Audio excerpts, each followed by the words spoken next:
Hello everyone, welcome back to my YouTube channel. तो आज हम टीएस गरेवाल का नेक्स्ट क्वेश्चन जो है लॉन्ग क्वेश्चन वो करने जा रहे हैं।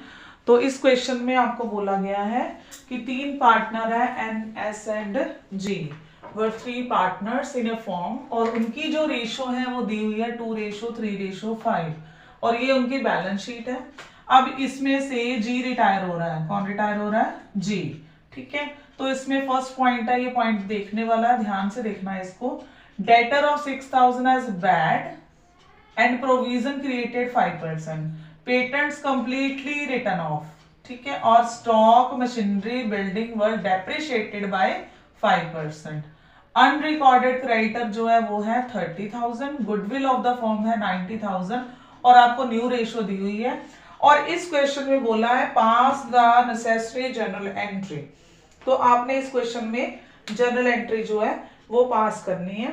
तो देखो कि जर्नल एंट्री जब हम पास आउट करते हैं तो सबसे पहले देखो कि डेटर की प्रोविजन क्रिएट हो रही है। पहले तो हम वर्किंग नोट देखो ध्यान से कि डेटर की प्रोविजन कैसे क्रिएट करनी है।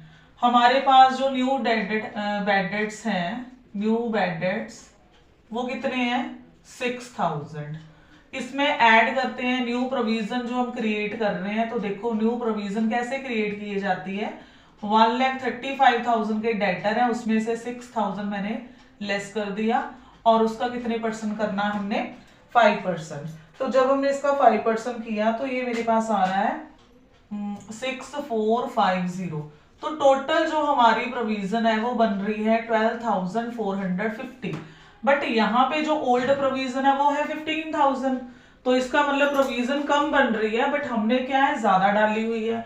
तो इस अकॉर्डिंग हमारी जो जर्नल एंट्री वो क्या होगी कि हमारे डेटर जो वो इंक्रीज हो जाएंगे। तो हम क्या लिखेंगे?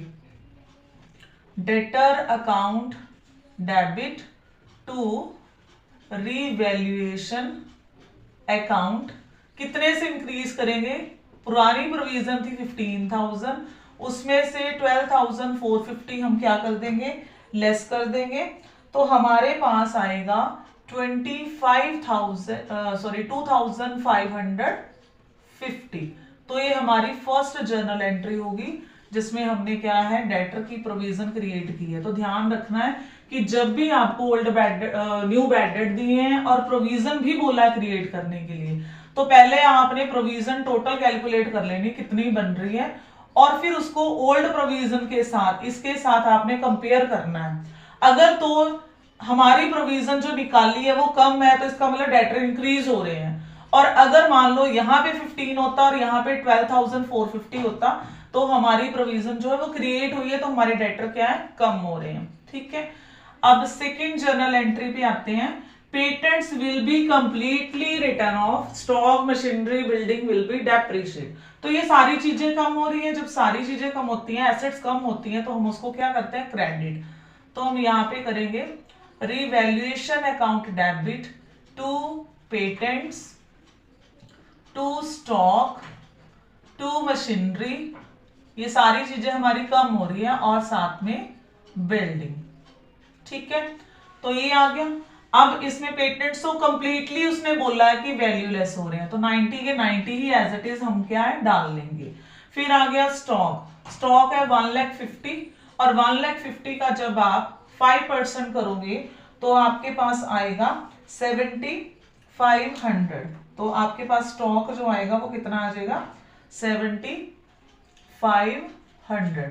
फिर है मशीनरी। मशीनरी का 4,50,000 का आप 5% करोगे दैट इज 22,500 क्योंकि सारी वैल्यू 5% से ही लेस हो रही है। बिल्डिंग है हमारे पास 3 लाख, उसका भी 5% करोगे तो ये आएगा 15,000। तो ये सारा टोटल जो है हमारा कितना हो गया? 1,35,000। ठीक है, तो ये सेकेंड जर्नल एंट्री होगी। थर्ड में बोल रहे हैं कि अनरिकॉर्डेड क्रेडिटर। अब क्रेडिटर अनरिकॉर्डेड है तो इससे भी हमारी लायबिलिटी इंक्रीज हो जाएगी। तो revaluation account debit to unrecorded creditor. तो 30,000 के हमारे क्रेडिटर है उसको हम क्या कर देंगे? Now to be recorded. ठीक है, अब हमारी फोर्थ जर्नल एंट्री है वो क्या बनेगी कि जो प्रॉफिट या लॉस हमने फाइंड करना। अब देखो रीवैल्यूएशन का टोटल जो बन रहा है 1,35,000 प्लस 30 ये डेबिट बैलेंस है, उसमें से क्रेडिट बैलेंस आप लेस कर दोगे तो हमारे पास क्या आएगा, loss. Loss on revaluation account debit to partners capital account, to N, to S और टू जी। हम इसको क्या है डिस्ट्रीब्यूट कर देंगे तो हमारा लॉस जो है वो कितना आएगा, 1,62,450। तो जब हम इसको डिस्ट्रीब्यूट करेंगे तो एन के पास आएगा 32490 और इसका आएगा 48,735 और जो नेक्स्ट है उसका आएगा 81,225। तो यहां तक हमने जो है रीवैल्यूएशन अकाउंट की जो जर्नल एंट्रीज है वो सारी हमने पास आउट कर ली हैं। तो ध्यान से आप एक बार दोबारा मैं रिपीट कर देती हूँ कि इसमें डेटर की प्रोविजन को बड़े ध्यान से करना है कि जब भी आपको बैड डेट्स दिए हैं और साथ में प्रोविजन भी क्रिएट करने को कहा है तो आपने ये वाला जो मेथड है वो अप्लाई करके सबसे पहले आपने प्रोविजन जो है वो फाइंड आउट करनी है। फिर उसके बाद आपने क्या है निकालनी है प्रोविजन, तो उसको ओल्ड के साथ कंपेयर करना है कि हमारी प्रोविजन कम हो रही है कि ज्यादा हो रही है। ठीक है, देन नेक्स्ट यहाँ पे एसेट सारी वैल्यूज डिक्रीज हो रही थी, जो जितने जितने डिक्रीज हो रही थी वैसे करके हमने रिवैल्यूएशन को डेबिट कर दिया। अब लॉस कैसे फाइंड किया हमने, सबसे पहले हमने डेबिट बैलेंस टोटल कर लिया।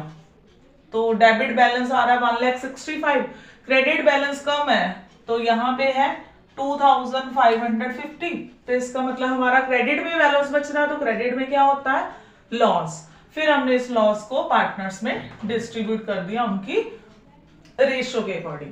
अब हम इसके बाद डालेंगे गुडविल और general reserve, profit and loss, जो बाकी जर्नल एंट्रीज है वो भी हम इसमें अब डालेंगे। तो ये नोट डाउन कर लिया होगा आपने, स्क्रीनशॉट ले लो ताकि मैं नेक्स्ट जो एंट्रीज वो पास आउट करवा दूं।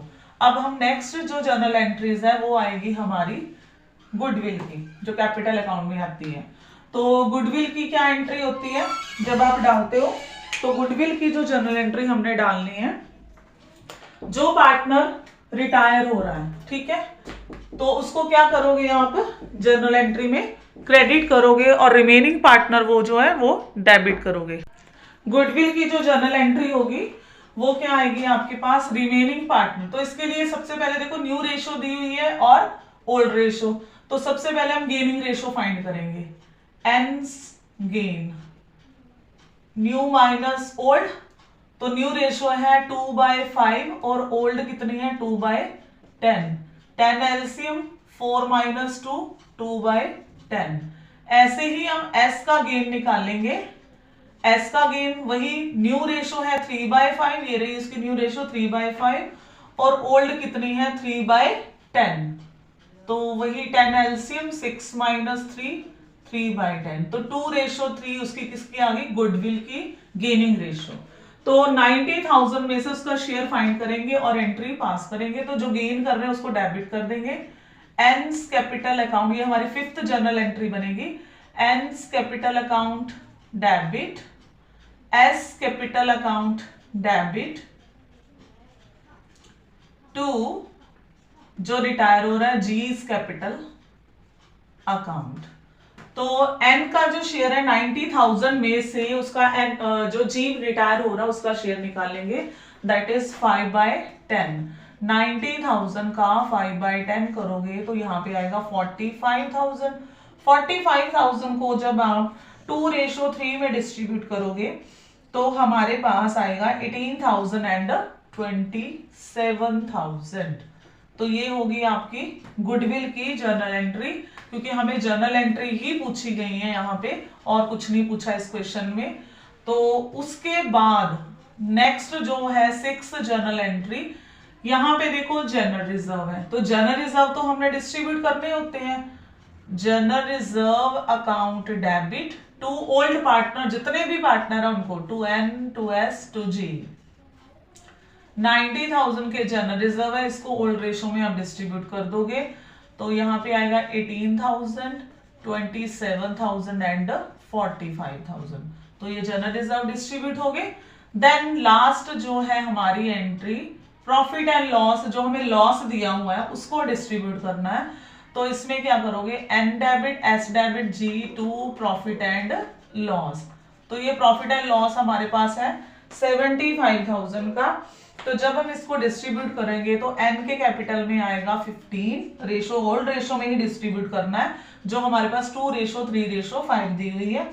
सिर्फ गेनिंग में गुडविल को डिस्ट्रीब्यूट करना होता है, 22,500 एंड 37,500।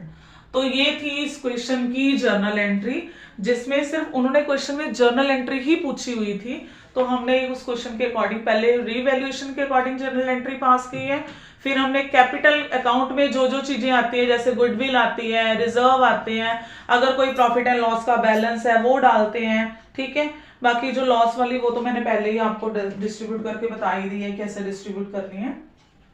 तो ये था क्वेश्चन टीएस गरेवाल बुक का 33। तो आप इसको अच्छे से नोट डाउन कर लो। नेक्स्ट क्वेश्चन है आपका ये। तो इसमें 3 पार्टनर है, इसमें भी अशोक, भास्कर एंड चमन, और उनकी जो रेशो दी है 1/3 1/6। सबसे पहले आप इसको इक्वल कर लोगे, 1/3 है इसको भी 6 बनाओगे, ठीक है, और 1/2 है इसको भी 6 बना लोगे, और ये तो है ही है, तो आगे 2 3 1, ठीक है। 2 3 1 आपके पास क्या आ जाएगी, ये रेशियो आ जाएगी। उसके बाद आपने डिस्ट्रीब्यूशन करनी है इसकी। तो देखो सबसे पहले क्या प्रिपेयर करना, रीवैल्यूएशन अकाउंट। तो इसमें मैं सिर्फ क्वेश्चन में आपको रीवैल्यूएशन अकाउंट ही बताऊंगी, बाकी कैपिटल और आप बैलेंस शीट आप खुद प्रिपेयर करोगे ताकि आपकी प्रैक्टिस हो सके।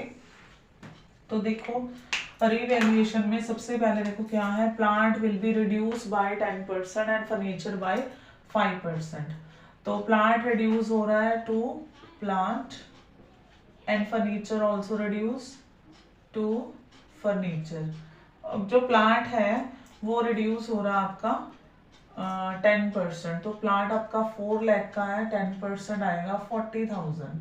और फर्नीचर रिड्यूस हो रहा है 5%, 1 लाख का 5% 5,000। देन स्टॉक और बिल्डिंग जो है वो क्या हो रही है, इंक्रीज हो रही है। तो स्टॉक इंक्रीज हो रहा है आपका, बाय साइड पे डालोगे, दैट इज 15%। तो 2,50,000 का 15% 37,500। देन उसके बाद है बिल्डिंग भी अप्रिशिएट हो रही है, इंक्रीज हो रही है। बिल्डिंग आपके पास है 5 लाख, उसका 10% करोगे तो 50,000। अब जो पॉइंट करने वाला है दैट इज डेटर। तो डेटर के पॉइंट ज्यादातर टिपिकल आते हैं। Provision for doubtful debts raised to. अब प्रोविजन फॉर डाउटफुल डेट्स जो है वो क्या लिखा है, रेज्ड टू 20,000।